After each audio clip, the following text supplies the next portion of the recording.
여러분 할렐루야. 네, 좋은 날입니다. 우리 하나님께서 이 만남 속에서 은혜를 주실 것이라고 확신하며 이 주일에 여기까지 왔는데요. 이 만남을 통해서 은혜의 시간들이 되시기를 주님의 이름으로 축복합니다. 저는 항상 그렇게 생각을 했어요. 살아있다는 건 반응하는 거다 이렇게 생각해요. 십몇 년 전에 저희 아버지가 돌아가셨는데 볼일을 보고 집에 갔더니 아버지가 병원에 가셨다는 거예요. 병원에 갔는데 아버지가 대답을 하지 않으시더라고요. 아버지 불렀는데 말이 없는 거예요. 저는 그때 알았어요. 사람이 죽으면 반응하지 않는 거구나. 아무리 불러도 대답하지 않고 그냥 싸늘하게 식어 있는 그의 모습을 봤습니다. 저는 여러분이 하나님 말씀 앞에서 반응할 줄 아는 젊은이들이 되시기를 주님의 이름으로 축원합니다. 그 반응은 내 살아있다는 함성이에요. 고함이고 하나님 말씀이 들려질 때 다르게 반응하는 게 아니라 이 말씀은 내게 됐으면 좋겠다 싶으면 아멘 하는 거죠.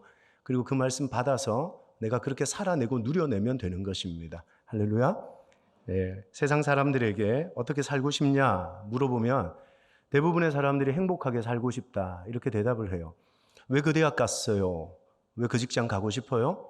왜 그 사람 만나 시집 장가 가고 싶어요? 지금보다 나은 행복한 삶을 추구하는 당신의 마음이 거기에 담겨져 있는 건 뻔한 거잖아요.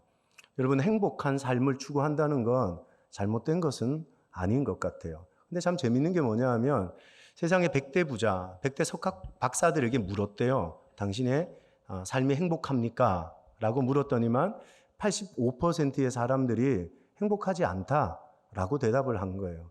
나는 그렇게 돈 많으면 좋겠다 싶었거든요. 나도 그렇게 부자였으면 좋겠다라고 생각했는데 그렇게 돈 많은 그들의 삶에 막상 들어가 보니까 행복함이 없더라라고 대답을 하고 있는 거죠. 그들에게 또 물었어요. 당신의 삶에 만족이 있습니까?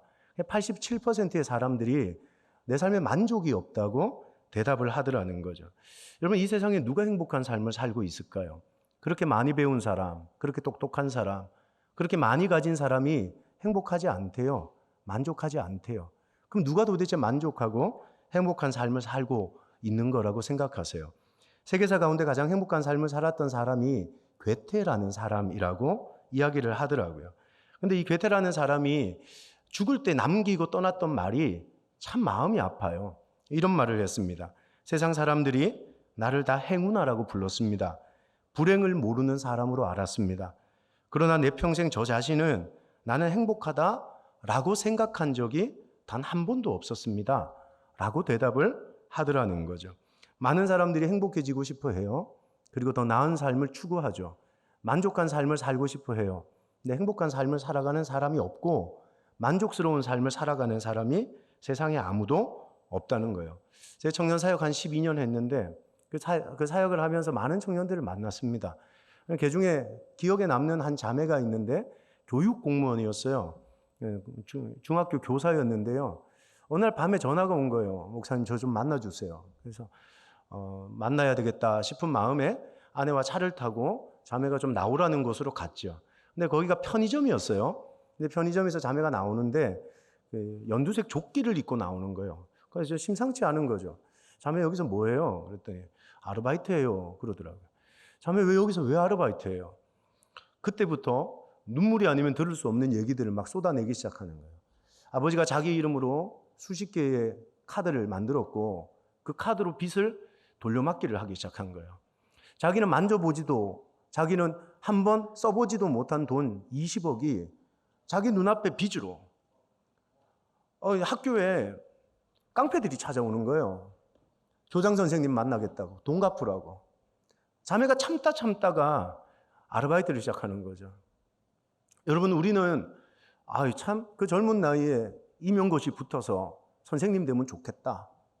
그렇게 우리 다 생각하잖아요. 근데 막상 그 자매의 삶 속에 들어가 보니까 자매의 삶에 행복이 없고 만족이 없고 기뻐할 일이 1도 없다는 걸 알게 되겠더라고요. 여러분, 우리가요, 다른 사람 보면 괜찮아 보이죠. 저 사람이 다니는 학교, 저 사람 입고 다니는 옷, 저 사람 저런 삶을 살면 얼마나 좋을까? 왜 나만 이렇게 힘든가? 근데 아니에요. 막상 우리가 누군가의 삶에 들어가 보면요, 내가 알지 못하는 칼바람이 불고요, 아픔이 있고요, 피눈물을 흘리는 사람들이 한둘이 아니더라는 거예요. 하나님이 이 세상을 창조하셨어요. 예수님을 통해 구원의 은혜를 주셨어요. 그 모든 건 우리를 행복하게 하기 위함 아닙니까? 하나님이 태초에 사람을 만들었어요. 아담과 하와 어디에 살게 했죠? 에덴이라는 동산에 살게 했단 말이에요. 에덴의 뜻이 뭔데요? 에덴, 기쁨이란 뜻이거든요. 하나님은 아담과 하와를 만들어서 기쁨의 동산에 살게 했어요. 인생을 향한 하나님의 뜻이 뭘까요? 기쁨이에요, 슬픔이에요? 행복이에요, 불행이에요? 이건 뻔한 대답 아닙니까? 하나님이 인생을 향한 하나님의 길은, 계획은 기쁨이고 행복이었던 거예요. 근데 죄가 들어오죠. 행복할래 행복할 수가 없어요. 기쁠래야 기쁠 수가 없는 거예요. 인생이 진짜 기쁨을 찾아야 되는 곳이 있었는데 그곳에서 기쁨을 찾지 않고 다른 곳을 기웃거리기 시작하는 거죠. 그게 죄의 결과였거든요. 사랑하는 여러분, 수많은 사람들이 죄의 결과로 열등감을 얻고 비교의식 속에 괴로워하고 때로는 나 자신을 죽이고 싶어하고 또 누군가와 비교하면 누군가를 미워하고 죽이고 싶어하는 마음이 우리 속에 일어나는 거죠. 여러분, 그게 지옥이잖아요. 뭐 지옥 불이 활활 타야 지옥입니까? 오늘 내가 살아가고 있는 열등감과 비교의식 자체가 오늘 내가 지옥을 살아가고 있다는 이야기를 하고 있는 거거든요. 세상의 심리학자들은, 자기개발학자들은 뭐라 그래요? 내가 노력하면 행복해질 수 있다 이렇게 말하잖아요. 여러분, 그런 책 읽어봤죠? 내가 슬픈데 기쁘다 생각하면 마음이 달라진다는 거예요. 내 마음에 새로운 마음이 생긴다는 거예요. 그러면서 기쁨이 몰려오고 행복한 감정을 누린다는 거죠. 내가 오늘 굉장히 우울한데 재미난 코미디 프로그램을 보면 마음에 그 어떤 리플레시 같은 게 있다는 거예요. 그래서 새로운 힘이 생긴다는 거죠. 그러면서 슬퍼도 기쁘다고 생각하라는 거예요. 예, 우울한데 행복하다 생각하라는 거예요. 그럼 기뻐질 수 있고 행복해질 수 있어 라고 얘기를 합니다. 그 얘기를 처음에 했던 게 윌리엄 제임스라는 심리학의 아버지거든요. 이 사람이 이런 말을 합니다. 우리 시대의 가장 중요한 발견은 우리 태도를 바꿈으로 말미암아 우리 삶에 영향을 미칠 수 있다는 거다. 이게 무슨 말입니까? 내 삶의 태도를 바꾸면, 상황은 안 그런데 태도를 바꾸면 행복해질 수 있어. 기뻐질 수 있어. 행복하게 살아갈 수 있는 거야 라고 이야기를 하고 있는 거죠. 여러분, 이 말 맞는 말이에요, 틀린 말이에요? 네. 우리 기독인의 입장에서 봤을 때 이 말 맞는 말이에요, 틀린 말이에요? 전 틀렸다고도 말하지 않고 맞다고도 말하지 않아요. 반은 맞고 반은 틀린 것 같아요. 여러분, 이거 사실 세상에서 주는 이런 기쁨들은요, 반쪽짜리 기쁨 아닙니까? 마약 같은 기쁨 아니냐는 거예요. 슬퍼서 친구들 만나서 밤새 놀았어요. 그 다음날 아침에 그 목마름, 그 허무함, 여러분 느껴보셨잖아요. 여러분, 너무너무 괴로워서 술 한 잔을 꺾었어요. 여러분, 그 다음날 아침에 일어나는 그 허무함을 이겨낼 길이 내 속에도 없었고 여러분 속에도 없더라는 거죠. 이게 우리의 삶의 반쪽짜리 기쁨을 찾아가고 누리고 있는 우리의 모습이더라는 거예요. 근데 성경은 뭐라고 말합니까? 슬플 때 기뻐해라. 불행한데 행복하다고 생각해봐라. 성경은 그렇게 말하지 않아요. 빌립보서 4장 4절에 뭐라 그럽니까? 한번 따라합시다. 주 안에서 항상 기뻐하라. 내가 다시 말하노니 기뻐하라. 성경이 말하는 도전은 뭡니까? 기뻐하라는 거예요. 슬플 때 기뻐하라는 거예요. 근데 조건이 있어요. 주 안에서, in Christ. 예수 안에서 기뻐하라는 거예요. 아멘이십니까? 에덴의 기쁨이 어디에서 회복되냐는 거예요. 무너졌던 우리의 삶의 행복이, 이 불행함이 어디에서 다시 행복으로 변화되는 역사가 일어나냐는 거예요. 예수 안에서, 복음 안에서. 할렐루야. 여러분, 이 위대한 역사가 여러분 속에서 일어나기를 주님의 이름으로 축복합니다. 저는 오늘 말씀을 통해서요, 예수 밖에서 기쁨을 찾고 누리려고 했었던 여러분의 삶이 다시 회복되고 돌아오기를 바라요. 여러분, 정말 그 돈이 있으면 될까요? 그 대학 가면 돼요? 그 직장 가면 돼요? 그 여자 만나고 그 남자 만나서 시집 장가 가면 진짜 이 불행한 인생이 행복한 인생 되는 거예요? 아니더라는 거예요. 오늘 내가 정말 내게 필요한 건 예수 십자가의 복음 안에서 내가 존재하는 거예요. 할렐루야. 그 존재의 의식을 다시 한번 깨닫고 복음 안에서 참다운 기쁨과 행복을 회복하는 여러분이 되시기를 예수님의 이름으로 축원합니다. 한번 따라합시다. 예수 때문에 행복하다. 오늘 본문을 보면 참 재미있는 게 몇 가지 발견되는데, 오늘 본문 1절에 한번 읽어볼까요? 1절. 자, 시작. 6월절 엿새 전에 예수께서 베다니에 이르시니 이것은 예수께서 죽은 자 가운데 살리신 나사로가 있는 곳이다.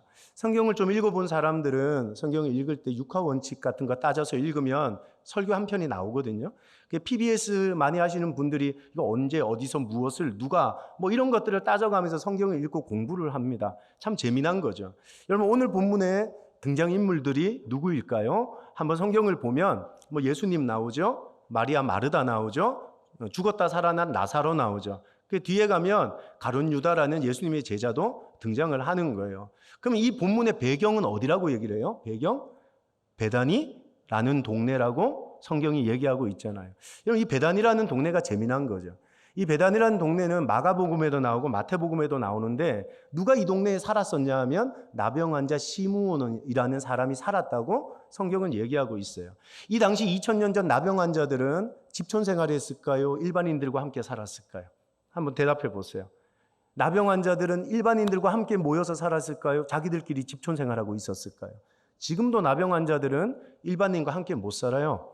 저주받은 병이죠. 너무 흉측스러워서 자기들끼리 집촌 생활을 하고 있어요. 우리가 잘 아는 소록도가 그런 동네잖아요. 그 지역마다 지방마다 나병 환자들이 모여서 사는 동네가 있어요. 우리가 모를 뿐이죠. 여러분, 나병 환자들은 자기들끼리 집촌 생활하는 거예요. 여러분, 이 베다니라는 동네가 어떤 동네인지 감이 오세요? 베다니는 강남 아니에요. 베다니는 판잣집 가득한 강북의 한 동네예요. 여러분, 아무도 그 동네에 살고 싶어 하지 않아요. 그 동네에 있고 싶어 하지 않아요. 베다니라는 동네는 이름 그대로 이 이름의 뜻이 뭐냐 하면 절망하는 사람의 집이었어요. 슬퍼하는 사람의 집이었고 가난한 사람들의 집이었어요. 가난한 사람들, 삼류 쓰레기 같은 인생들이 모여서 만들었던 동네가 베다니라는 동네였던 거예요. 이 베다니에 누가 삽니까? 마리아, 마르다, 나사로 3남매가 살고 있었던 거예요. 그들은 평생 뭐 하며 살았을까요? 그래요. 절망을 씹었죠. 절망을 먹었죠. 절망을 덮었고 절망을 가지고 평생을 살아가는 사람들이라고 말할 수가 있는 거예요. 근데 정말 재밌는 게 뭐냐 하면 이 베다니라는 단어와 어울리지 않는 말이 2절에 탁 등장을 합니다. 베다니와는 어울리지 않는 단어. 여러분 찾으셨나? 국어 공부 좀 하는 사람들은 바로 찾아내는데요. 그 단어가 뭡니까? 잔치라는 단어예요. 베다니는 지금까지 잔치를 해본 적이 없었어요. 잔치를 벌여본 적도 없었어요. 자고 일어나면 앞집 아저씨가 죽었고 뒷집 아줌마가 죽었고 옆집 애가 죽어나가는 장례식 같은 동네가 베다니라는 동네였어요. 근데 이 동네에 잔치가 벌어지기 시작하는 거죠.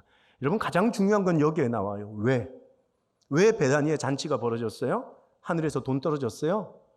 서울대학 누가 갔나요? 아니에요. 뭐 때문이라 그러죠? 따라합시다. 예수를 위하여 잔치할세. 베다니에 돈 떨어져서 잔치집 된 거 아니고요. 거기에 서울대 가서 잔치집 한 거 아니고요.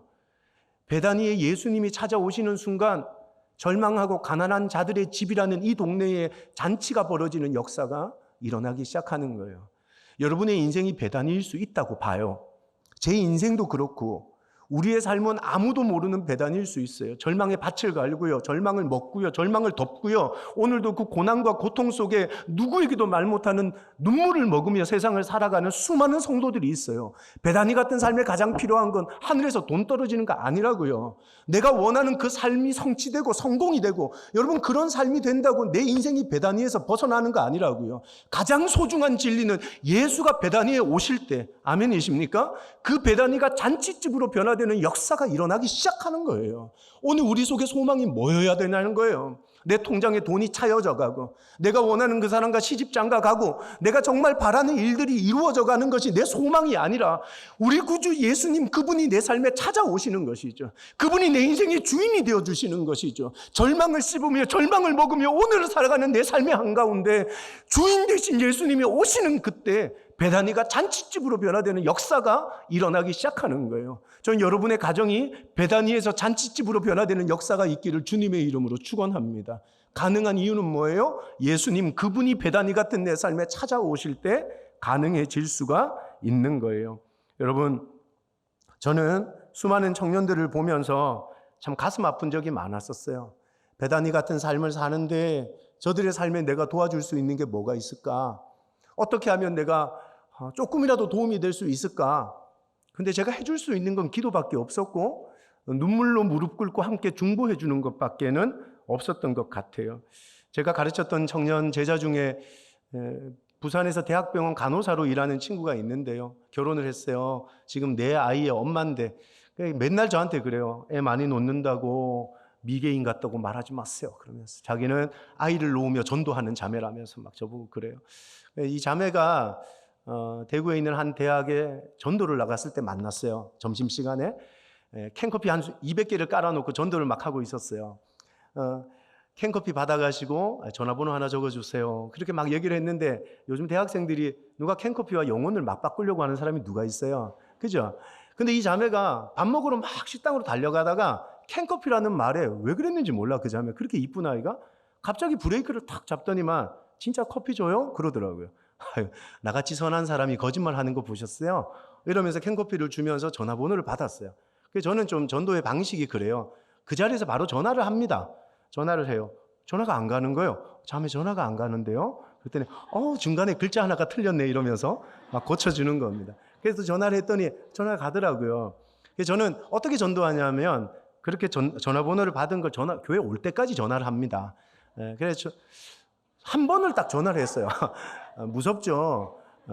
저승사자를 만나는 건데 그래서 한 번을 딱 전화를 했어요. 근데 이 자매가 주일날 교회로 온 거예요, 진짜. 그 예배를 드리고 계속 오겠다는 거예요. 그리고 그 다음 시즌에 캄보디아 단기 선교를 같이 가는 거예요. 25명이 선교팀으로 출발을 했는데 이 자매가 거기 속해 있는 거예요. 14박 15일 동안 단기 선교를 하면서 얼마나 친밀해지겠습니까? 영적으로. 어느 날 이제 저녁에 집회를 마치고 청년들하고 이런저런 얘기를 할 수 있는 기회가 있어서 그 자매와 이제 이야기를 나눌 시간이 있었던 거예요. 근데 얘가 참, 그렇게 예쁜 애가 그렇게 아픔이 있고 사연이 있는 삶을 살아왔다는 게 믿겨지지 않을 정도였어요. 그러는 거예요. IMF 때 아버지 사업이 망하고 자기가 중학교 시절이었는데 내 가족이 반지하 방 2개짜리 집으로 이사를 갔다는 거예요. 자기가 이제 고등학교를 들어갈 때쯤 아버지가 다 정리를 하고 남은 돈으로 5톤 트럭을 하나 사셔서 물류 일을 하셨다는 거죠. 어느 날 아버지가 그랬다는 거예요. 너 이제 고등학교 입학하는데 아빠가 해줄 수 있는 선물은 없고 매일마다 아빠가 학교까지 태워줄까? 이렇게 말을 하더래요. 얘는 이제 아무런 생각도 없이 예 그래요 좋아요 하고 이제 대답을 하고 첫째 날 등교를 하는데 학교 앞에서 이제 5톤 트럭에서 내리는 거예요. 근데 뒤에 보니까 진짜 말 그대로 말하는 대형차 있잖아요. 에쿠땡, 뭐 빤스 이런 거 있잖아요. 이런 차들이 뒤에 쭉 서서 애들이 막 내리더라는 거예요. 너무 부끄럽더래요. 진짜 자기 아빠 차보다 큰 차는 없더라는 거예요. 그 다음날 아빠한테 그랬대. 아빠 나 서점에서 뭐 사야 될 게 있는데 저기에서 내려주세요. 나 친구 만나서 가야 되는데 저기에서 내려주세요. 그리고 서서히 아버지가 태워주는 일이 점점점 줄어들기 시작하는 거죠. 어느 날부터 아버지가 태워주지 않았어요. 이 아이가 고등학교를 졸업할 때쯤 아버지가 비가 억수같이 오는 날 새벽이었는데 차를 몰고 나가셨어요. 밤이 됐는데 오질 않는 거예요. 그래서 뭐 아버지가 무슨 일이 없어야 될 텐데 온 가족이 잠을 못 자고 기다리고 있는데 새벽 2시쯤 전화가 왔다는 거예요. 경찰서에서 사고가 났는데 아버지가 돌아가셨다는 거예요. 와서 확인을 해달라는 거죠. 가서 이제 아버지 시신을 이렇게 보는데 시신이 너무 깨끗한 거예요. 차를 몰고 나간 아버지가 교통사고로 돌아가셨다 이렇게 생각을 하고 달려갔는데 시신이 너무 깨끗한 거예요. 그래서 어떻게 돌아가셨냐 그랬더니 경찰이 유서를 주면서 산에서 목을 매 돌아가신 거예요. 비가 그렇게 옥수같이 오는 날. 이 아이가 얼마나 가슴이 무너졌겠어요. 근데 유서에 사랑하는 딸아, 네 엄마, 네 남동생 미안하다. 너한테 맡기고 먼저 갔어. 그렇게 아버지는 돌아가셨어요. 어머니는 대구에서 유명한 무당이 됩니다. 신내림 굿을 받고. 어느 날 토요일에 사역을 하는데 이 자매한테 전화가 왔어요. 전화가 오면 이 발신자 번호가 뜨잖아요. 여보세요 그랬더니 다짜고짜 욕을 하는 거예요. 여러분 목사한테 10원짜리 욕하면 나쁜 짓입니다. 다짜고짜 욕을 하는 거예요. 막 욕을 하는 거예요 저한테. 그래서 정신 차려 임마. 나 권기웅이야. 권기웅인 접니다. 나 목사야. 너 누구한테 전화해서 그런 행패를 부리는 거니? 정신 차려 임마 내가. 막 그랬더니 얘가 나지막한 목소리로 그러는 거예요. 예수 믿으면 된다면서요. 그러는 거예요. 그래서 왜 그래요? 너 무슨 일인데? 예수 믿으면 된다면서요. 자기가 이불을 뒤집어 쓰고 자기 방에서 큐티를 했대요. 근데 무당인 엄마가 옆방이 법당인데 거기에서 자기 신에게 빌다가 갑자기 칼춤 출 때 쓰는 칼을 들고 와서는 노래하지 마, 그딴 거 읽지 말라면서 방문을 칼로 막 찍더라는 거예요. 죽여버리겠다고. 이 아이가 얼마나 무서웠는지, 얼마나 두려웠는지 그 두려운 마음으로 저한테 전화를 한 거예요. 예수 믿으면 된다면서요. 이 아이가 그렇게 예수를 믿었습니다. 그리고 청년들이 한 2,000명 모여있는 전도축제에서 간증을 하는데 참 잊지 못할 고백을 해요. 이 이야기를 다 했어요. 우리 아버지는 이렇게 돌아가셨고 우리 엄마는 이런 지경의 무당이시고 내 동생 우리 교회를 나오면서 신앙생활을 하지만 여러분 저를 불행하다 생각하지 마세요. 제가 여러분한테 정말 꼭 하고 싶은 말, 내 평생 후회하지 않는 한 가지는 예수 그리스도가 내 인생의 주인 되신 겁니다. 이 고백을 했어요. 3년 전인가요? 카카오톡 사진이 왔어요. 3부 예배를 마치고 목양실에 이렇게 앉아 있는데 카카오톡 사진이 온 거예요. 그래서 뭔가 봤더니 어떤 아줌마들이 성가대복을 입고 강단에 서서 찬양을 하는 사진이었어요. 그리고 그 밑에 글이 목사님 뒤에서 셋째 줄, 왼쪽에서 네 번째 아줌마가 우리 엄마예요. 목사님 기도해 주셔서 이제는 한 교회의 찬양대원이 됐다는 거예요. 사랑하는 여러분, 예수 안에 있는 게 인생을 바꾸는 위대함이에요. 당신의 행복과 기쁨을 어디에서 찾으세요? 그거 아니에요. 거기에서 기쁨을 찾다가는 목말라서 못 살아요. 거기에서 행복을 찾다가는 여러분 주소를 잘못 찾는 그런 우편 배달부처럼 돌아도 목적지로 갈 수가 없는 거예요. 예수 안에 기쁨이 있어요. 베다니 같은 내 인생의 해답이 그리스도라는 것을 오늘 이 예배를 통해 여러분의 심령으로 고백하는 귀한 은혜가 있기를 주님의 이름으로 축원합니다. 여러분 이게 능력이거든요. 또 한번 따라 합시다. 예수를 만나면 기쁨은 배가 된다. 오늘 본문에 보면 마리아라는 여자가 등장을 합니다. 이 마리아는 다른 사람들보다 더 행복해하고 있다는 느낌을 받으시잖아요. 이 여자가요 300데나리온 되는 향유를 예수님 발 앞에 드립니다. 여러분 300데나리온 그러면 감이 안 오는데 잘 느껴지지 않아요? 1데나리온이 노동자의 하루 품삯이라 그랬습니다. 우리나라 돈으로 환산하면 일당 10만 원 받았다 쳐보십시오. 그럼 300데나리온 얼마일까요? 형제 얼마일까요? 하루 10만 원, 300데나리온, 1데나리온이 10만 원. 3천만 원쯤 되겠죠, 그죠? 그죠? 한 3천만 원 되는 돈을 예수님 앞에 드린 거예요. 지금도 적은 돈 아니고요. 지금도 큰 돈이죠. 여러분 이 여자가 3천만 원을 벌려고 2000년 전에 고대 시대에 배운 바 없어요. 백 없어요. 가문 좋지 않아요. 이 여자가 뭐 해서 돈 벌었을까요? 추측하는 대로예요. 어떤 사람은 몸을 팔았을 거다 그래요. 어떤 사람은 짐승처럼 남의 집일을 하는 노예처럼 살았을 거다. 중요한 건 그 여자가 몸 팔았냐 남의 집일을 했냐가 중요한 게 아니에요. 이 돈이 그 여자에게 어떤 가치가 있는 돈이었는지를 생각해 보라는 거예요. 여러분 이건희가 가지고 있는 3천만 원의 무게보다 이 여자가 가지고 있는 3천만 원의 무게는 저울로 달아낼 수가 없는 가치 아닙니까? 근데 이 여자가 3천만 원을 예수님 앞에 드린 거예요. 얼마나 기뻤으면요. 얼마나 감당할 수 없는 감격이 이 여자를 붙들었으면요. 이 여인이 주님 앞에 그걸 드리는 거죠. 왜 드렸을까? 이게 중요한 거예요.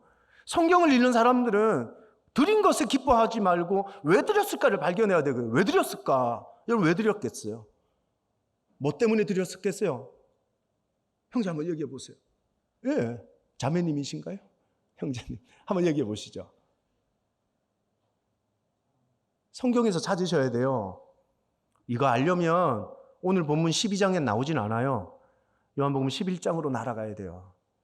요한복음 11장에 무슨 얘기가 나오냐 하면 마리아와 마르다의 오빠 나사로가 죽었다가 살아나는 장면이 나옵니다. 여러분 마리아는요 사실 예수님을 잘 못 믿었어요. 어느 날 오빠가 시름시름 앓는 거죠. 아픈 거예요. 직감적으로 알았어요. 이거 보통 일 아닌데? 예수님한테 도움을 요청하자. 사람을 보내죠. 나사로가 아파요. 도와주세요 예수님. 근데 우리 예수님이 나사로 친구라 그랬는데 이런지 아예 거절합니다. 난 못 간다. 난 못 도와줘. 근데 참 드라마틱하게 나사로가 진짜 죽어버립니다. 여러분, 나사로가 죽은 지 3일째 되는 날 예수님이 베다니 땅에 오시는 거예요. 그리고 예수님이 마리아와 마르다를 만나서 했던 첫 번째 말이 뭔 줄 아십니까? 한번 따라합시다. 이게 굉장히 유명한 건데, 나는 부활이요 생명이니 나를 믿는 자는 죽어도 살겠고 무릇 살아서 나를 믿는 자는 영원히 죽지 아니하리라. 그럼 이 말이 무슨 말입니까? 나 믿으면 안 죽어, 죽어도 다시 살아. 근데 마리아하고 마르다는요, 이 말을 믿었을까요, 안 믿었을까요? 이게 재밌는 거예요. 요한복음 11장 21절에 보면 마르다가 그럽니다. 주님이 여기 계셨더라면 내 오빠 안 죽었을 겁니다.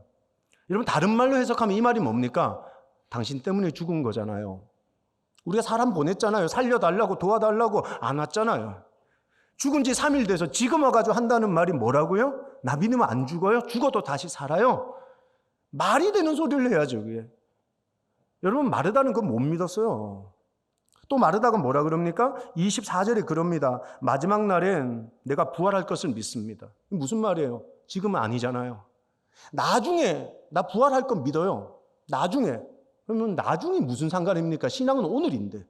아멘이십니까? 나중에 부활할 건 믿는 게 아니라 오늘 내가 부활할 걸 믿는 게 신앙이고 믿음이라는 거죠. 근데 마르다는 그걸 믿음으로 고백을 못했다는 거예요. 32절에 마리아도 그럽니다. 주님이 여기 계셨더라면 내 오빠 안 죽었을 겁니다. 원망 섞인 말로 예수님을 믿지 못하는 이야기를 하고 있는 거예요. 근데 그때 예수님이 뭐라 그러죠? 무덤 앞에 서서 그러는 겁니다. 나사로야 나오라 그러는 겁니다. 그 이야기를 들은 시체 나사로가요, 온몸을 배로 동인 채로 무덤에서 걸어 나오는 겁니다. 죽은 지 3일 됐는데. 여러분, 팔레스타인 지방에 죽은 지 3일 된 시체는 뭡니까? 썩습니다. 그거 다 썩은 시체입니다. 그 더운 팔레스타인 지방에서 3일 된 시체가 그게 어떻게 걸어 나올 수가 있냐는 겁니다. 말도 안 되는 것이죠. 사랑하는 여러분, 예수님을 체험한다는 게 뭡니까? 신비로운 겁니까? 내 옆구리에 막 천사 같은 날개가 돋치고 내가 막 날아다니고 말하는 것들마다 예언하고 손만 얹으면 병이 고쳐지고. 여러분, 예수님을 체험한다는 건 그런 신비로움이 아닙니다. 예수님을 체험한다는 것, 그분의 말씀이 믿겨져 버리는 것입니다. 아멘이십니까? 오늘 이 예배가 저는 여러분 속에 마리아가 죽은 오빠를 살리는 장면에 있는 것처럼 여러분이 예수님의 말씀이 믿어지게 되고 믿겨지게 되는 기적 같은 역사가 일어나기를 주님의 이름으로 축원합니다. 제가 언제 막 천사같이 여기면 뻥 하고 뭐가 나타나고 막 날개를 달고 날아다니고 그런 신비로움을 꿈꾸지 마시고 하나님의 말씀이 예배를 통해 믿어지고 믿겨져서 정말 예수님은 부활이십니다. 할렐루야. 예수님은 생명이고 진리이십니다. 죽어도 다시 살 수 있습니다라는 고백이 이 예배를 통해 여러분 속에 일어나기를 예수님의 이름으로 축원합니다. 여러분, 예수님 말씀이 들려지면 죽은 가정이 삽니다. 그건 분명한 일이에요. 제가 가르쳤던 청년 하나가 신도림역에서 전도하다 만났는데 그 아이가 그때 20살짜리 대학생이었어요. 그 아이도 참 신기하게 교회 가자 그랬더니 이제 교회로 온 거예요, 걔도. 그래서 같이 신앙생활을 하는데 어느 날 이 아이가 저한테 봉투 하나를 가져왔어요. 이 봉투 뭐냐? 그랬더니 목사님 알잖아요. 뭘? 저희 아빠 통일교 목사인데 제가 교회 다닌 지 4년이 돼도 그렇게 기도해도 우리 아빠 변화되지 않고 바뀌지 않는데 목사님 이제 참다가 못하겠어요. 제가 딱 6개월 시간 드릴 테니까 목사님 기도해 주세요. 저희 아빠 통일교 목사 그만두게. 그리고 저 신앙적으로 핍박받지 않게. 그럼 이 돈은 뭐냐 그랬더니만 자기가 지금까지 그 집에서 탈출하려고 모은 보증금이라는 거예요. 원룸 얻으려고. 그러면서 하는 말이 6개월 안에 우리 아빠가 돌아서면 이거 공동체 헌금하고 안 돌아서면 이 돈 가지고 집 얻어서 교회도 나가고 다시는 하나님 안 믿겠다는 거였어요. 여러분, 우리 같이 기도했어요. 밤마다 철야했고요. 자매와 함께 눈물로 금식했고요. 하나님께서요, 놀라운 은혜를 부어주시는 거죠. 그 자매 아버지가 어느 날 가족 회의를 모아놓고 한다는 말이 뭐냐면 나 이제 통일교 목사 안 하고 일본어 강사하란다. 이러면서 통일교 목사 사직서를 내버렸어요. 그리고 그 다음 전도 축제 때 그 아버지가 자매를 따라서 교회를 온 거예요. 여러분, 저는요, 예수님이 주인 되고 예수님이 역사하시고 그분의 말씀이 들려지는 가정이 지옥같이 변화되는 거 본 적이 없어요. 지옥 같은 가정이 하나님의 나라로 변화되는 건 본 적이 있어요. 오늘 가정에 대한 소망이 없는 청년들이 계신가요? 그런 성도님들이 계신가요? 도전합니다. 하나님의 말씀이 당신의 가정에 들려지기를 소망합니다. 그럼 당신의 가정이 지옥에서 하나님 나라로 변화되는 역사가 일어나게 되는 거예요. 공동체도 마찬가지입니다. 제가 사역하는 원남교회는요, 8년 전에 이제 부임했거든요. 청년 18명 함께 예배드리는 공동체였어요. 두 번째 수련회였나요? 겨울 수련회를 갔다 오고 여름 수련회를 갔는데 공동체 하나님의 말씀이 막 들려지기 시작한 거예요. 근데 이 청년들이요, 얼마나 뜨겁게 하나님의 말씀을 아멘으로 받았는지 몰라요. 소망이 없던 그 공동체가요, 18명에서 340명이 되고요. 공동체가 정말 뜨겁고요. 생명을 증거하는 공동체로 바뀌기 시작하는 거예요. 사랑하는 여러분, 공동체의 주의 말씀이 들려지기 시작하면요, 공동체 부흥의 역사가 일어나는 거예요. 아멘이십니까? 저는 우리 내수동교회 청년부에 하나님 말씀이 들려지는 은혜, 그 말씀이 들려지는 기적 같은 역사들이 나타나기를 예수님의 이름으로 축복합니다. 사랑하는 여러분, 죽었던 시체가 말씀 듣고 살아나잖아요. 회복되잖아요. 저는 21살 된 아들이 있습니다. 21살 된 아들이 있고 19살 아들이 있고 18개월 된 딸이 있어요. 늦둥이를 낳는데 다른 데 가면 막 박수 쳐주고 이러는데 여러분은 놀라지도 않아요. 여러분, 그게 얼마나 기적 같은 일인 줄 아세요? 50이 된 남자가 힘든 일인데 그런 기적 같은 일이 저희 가정에 일어났어요. 저희 첫째 아들이 한 돌 때 제가 하면 금니가 16개가 있거든요. 치아가 너무 약해가지고 너무너무 힘들었어요. 치과 다니는 것도 힘들고 치료받는 것도 힘들고. 그래서 제가 우리 아들이 첫 번째 생일 때 제가 그런 기도를 했어요. 하나님, 우리 아이는 건치로 살게 해주세요. 건강한 치아를 가지게 해주세요. 제가 그렇게 기도했었어요.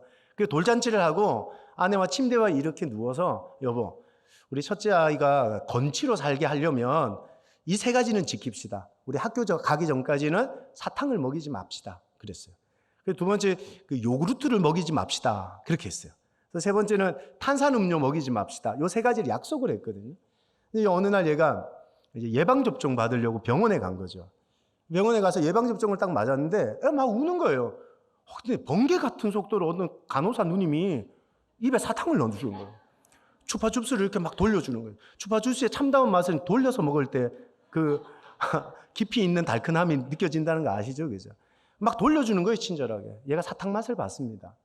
이제 요구르트도 저희가 먹인 적이 없어요. 예전에 여러분 아시는지 모르겠는데 교회마다 금요 집회 같은 거 하잖아요. 여기도 하죠, 지금. 금요 집회 하잖아요. 그럼 옛날 교회는 금요 집회 간식이 뭐였냐면 요구르트였어요. 좀 잘 사는 교회는 뭐 있어요. 좀 비싼 야구르트 있어요. 이런 거 있어요. 좀 못 사는 교회는 좀 세코 이런 거 있고 한국 야쿠 땡 이런 거 주거든요. 제가 있던 교회는 금요 집회에 수천 명이 모이는 금요 예배가 아주 유명한 교회였어요. 거기는 세코미를 줬어요.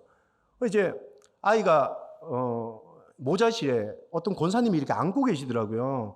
집사람은 옆에 있고. 그래서 제가 막 이제 안내를 하고 간식을 나눠주다가 우리 아들 너무 보고 싶어서 이제 이렇게 모자실을 봤는데 권사님이 이제 야구르트 뚜껑을 여는 거예요. 이렇게 딱 따더라고요. 2개를 따시더라고요. 2개를 딱 따요. 그랬더니 애 입을 이렇게 벌리는 거예요. 이게 뭔지 알죠? 애 입을 이렇게 벌리는 거 알죠? 애 입을 이렇게 벌리더니 콸콸콸콸콸 막 넣는 거예요. 너무 마음이 아팠어요. 그 두 번째는 저는 자기가 먹을 줄 알았는데 또 애 이렇게 하더니 두 번째 병도 또 칼칼칼 넣는 거예요. 왜 저러시나? 애가 요구르트 맛을 봤어요. 전 진짜 탄산음료를 먹이지도 않았고 먹는 걸 본 적도 없습니다. 우리 첫째 아들은 집에서 이제 잠투정을 하면 제가 차에서 태우고 유아시트에 태워서 동네 한 바퀴를 이렇게 돌면요, 애가 잠이 들었어요. 그래서 그날도 애가 잠투정을 좀 하길래 차를 태워서 유아시트에 태우고 동네 한 바퀴를 돌았죠. 근데 애가 진짜 방언하는 줄 알았어요. 저는 목사 아들이라서 방언을 빨리 받았다 이렇게 생각을 하고 있는데 이제 도로에 있는 동그란색 붉은색 간판인데 그걸 이렇게 보더니 그러니까 본능적으로 손을 이렇게 올리는 거예요. 그래서 커커커 이러는 거죠. 진짜 제가 너무 선명하게 들었어요. 커커커.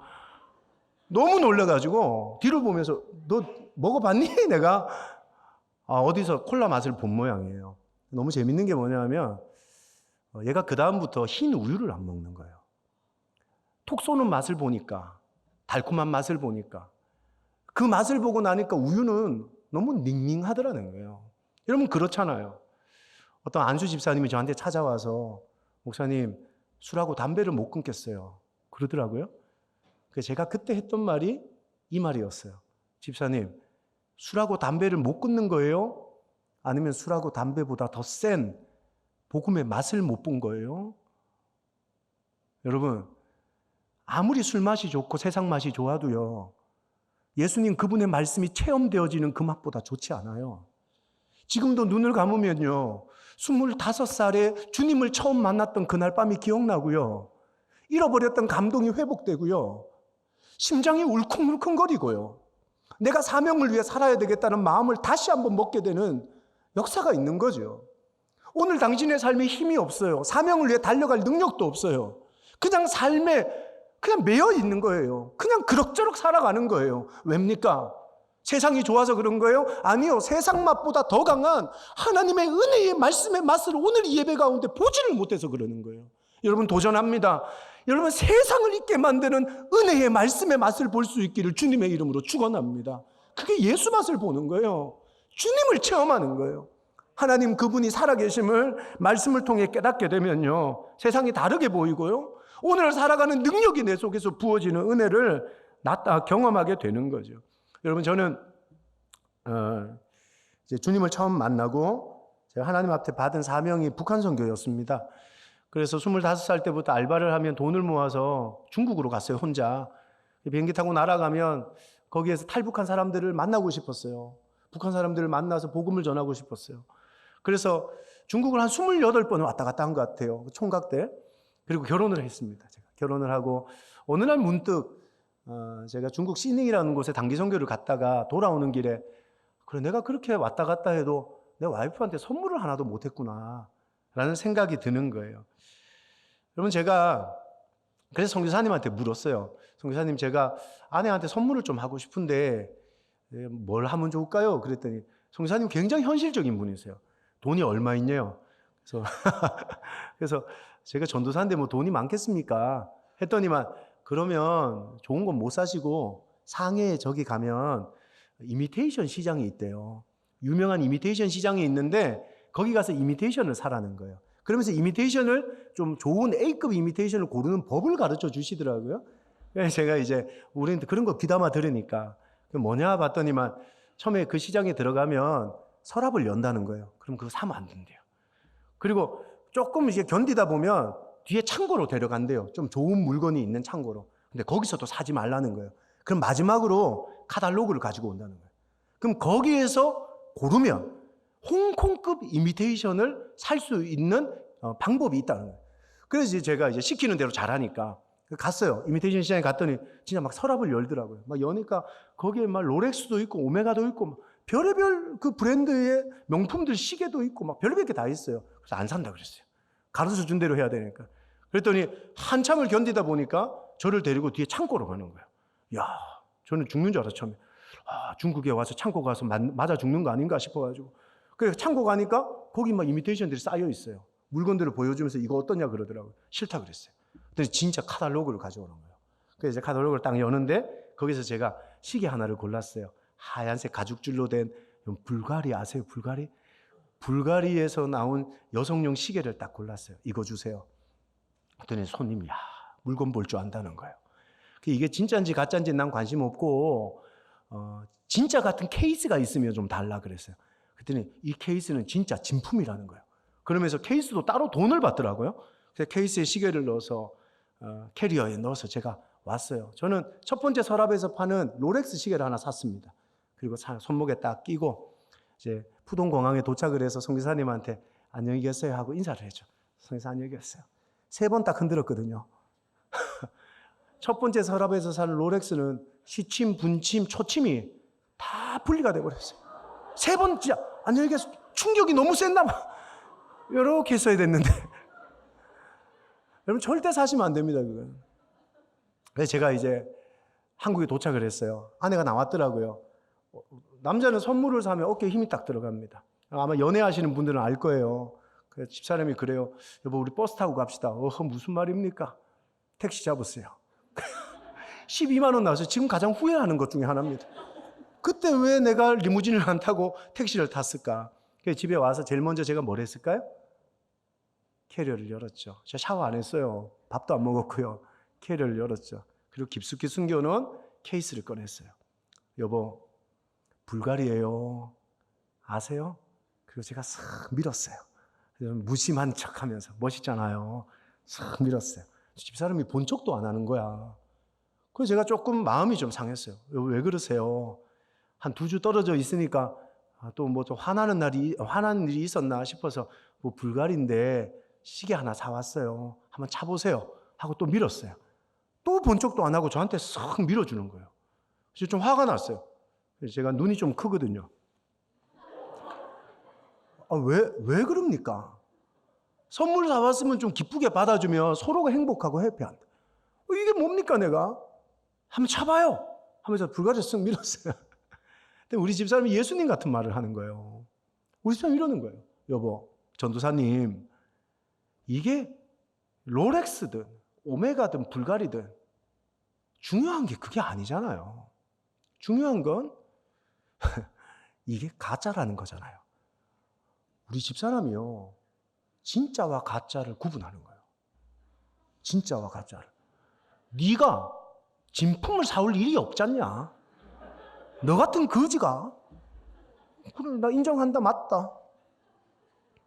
여러분, 오늘 예수님께서 오빠의 죽음 앞에 마리아에게 정말 하고 싶었던 말이 뭔 줄 아시겠어요?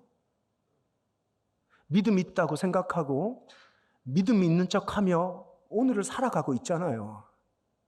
앞에서 노래도 하고 드럼도 막 두드리고. 나 같은 사람은 마이크 앞에 서서 여러분한테 복음이랍시고 뭔가를 전하고 살잖아요. 근데 배단위를 살아가는 우리가 진짜인지 가짜인지 진짜 점검해 봤으면 좋겠다는 거예요. 그 절망적인 오빠의 죽음 앞에, 그 오빠는 마리아와 마르다의 아버지 같은 존재였거든요. 그 오빠의 죽음 앞에 네가 진짜 믿음을 가지고 신앙을 가지고 오늘을 살아가고 복음에 사로잡혀 오늘을 살아가는 그리스도인인지 아닌지를 예수님 마리아에게 가르쳐주고 싶었던 거 아닙니까? 오늘 이 예배를 통해 내 엄마 뱃속에서부터 예수 믿었습니다. 난 리더고요. 나는 수십 명의 영혼들을 케어하는 사람이고요. 나는 목사고요, 장로고요, 권사고요, 집사고요. 롤렉스가 중요하고 오메가가 중요하고 불가리가 중요한 거 아니라 그랬잖아요. 중요한 건 뭡니까? 진짜냐 가짜냐? 예수님이 거기에 대한 도전을 우리에게 하고 계신 거잖아요. 사랑하는 여러분, 이 복음 앞에, 이 능력 앞에, 말씀으로 모든 것을 바꾸실 수 있는 그분 앞에 나를 다시 한번 비추어 볼 수 있는 시간이 되시기를 예수님의 이름으로 축원합니다. 여러분, 이렇게 비추지 못하고 살았던 종교인 같은 종교인이 오늘 본문의 마지막으로 등장을 합니다. 누굽니까? 가룟유다거든요. 가룟유다. 3년의 공생애 동안 예수님 따라다녔거든요. 오병이어의 기적을 맛봤고 손 마른 자가 손이 펴지고 죽었던 자가 살아나는 것을 여러분 가룟유다는 봤거든요. 근데 오늘 가룟유다 뭐라 그럽니까? 너 미쳤냐 그럽니다. 마리아한테. 너 그 아까운 돈을 미쳤다고 예수님 앞에 드리냐? 가난한 사람을 도우며 수백 명을 도울 수 있는 돈 아니냐? 여러분, 교회를 다녀도요, 예수님을 믿는다고 말하지만 가룟유다 같은 종교인이 될 수 있다는 것에 두려움을 느끼셔야 되는 겁니다. 믿으면 믿을수록 익숙해지지 말고 믿으면 믿을수록 더 뜨거워지는 그리스도인들이 되시기를 주님의 이름으로 축원합니다. 근데 너무나도 많은 성도들이 믿으면 믿을수록 시간이 지나면 지날수록 은혜에 익숙해지고 감동이 없어지고 감격이 사라진 그리스도인이 너무 많이 있더라는 거예요. 오늘 여러분이 그런 사람 아닙니까? 오늘 내 자신이 그런 사람 아닙니까? 다시 한번 나를 돌아봤으면 좋겠어요. 정말 예수님을 만난 감격, 내가 오늘 주님을 만나고 그분의 말씀이 들렸다 할지라도 마리아처럼 어눌하고 가진 것 없고 부족한 인생이라도 자기가 가진 모든 걸 주님 앞에 드릴 줄 아는, 아까워하지 않는, 사랑하는 여러분, 이게 진짜 감격을 가진 그리스도인의 특징이거든요. 누가 주님 앞에 인생을 드립니까? 돈이 많은 사람이 돈을 드리고 시간이 남는 사람이 시간을 드린다고 생각하십니까? 아니요. 마리아처럼 예수님의 살아계심을 깨달은 사람이 주님 앞에 시간도 드리고 물질도 드리고 내 몸도 내 인생도 드릴 줄 아는 사람이 되더라는 거죠. 오늘 내 모습은 어떤 모습입니까? 아깝습니까? 돈도 아깝고 시간도 아깝고 그런 거룩한 일에 내 인생을 사용하는 것이 헛짓거리라고 생각하십니까? 아니요. 오늘 그 은혜의 감격에 사로잡혀 있는 사람은요, 무엇이든 드릴 수 있습니다. 저는 우리 내수동교회 청년부 지체들이 감격에 붙들려 여러분의 인생과 삶 전체를 주님 앞에 전인격적으로 내어드리는 헌신자들이 되시기를 주님의 이름으로 축원합니다. 여러분, 예수 그리스도가 베다니에 오셔야 되겠지요. 당신이 생각하는 베다니의 탈출법과는 근본적으로 다른 방법이지만 베다니에 주님이 오셨을 때 그곳이 잔치집이 되는, 변화되는 역사가 일어나게 된 것처럼 오늘 여러분의 삶에 그 변화가 나타나기를 소망합니다. 체험합시다. 여기서 말하는 체험은 신비로운 체험을 말하는 게 아닙니다. 그분의 말씀이 들려지고 그분의 말씀이 믿어지는 역사, 성령께서 하시는 일이거든요. 이 예배가 그런 예배가 되어지기를 주님의 이름으로 축복합니다. 마지막, 이걸 체험하고 이걸 아는 사람은 드리는 사람, 헌신하는 사람 되거든요. 아까워하지 말고 주님 앞에 인생을 드리며 헌신하는 멋진 그리스도인들 되셔서 하나님 앞에 부끄럽지 않게 오늘을 살아내는 후회 없는 인생 되시기를 주님의 이름으로 축원합니다.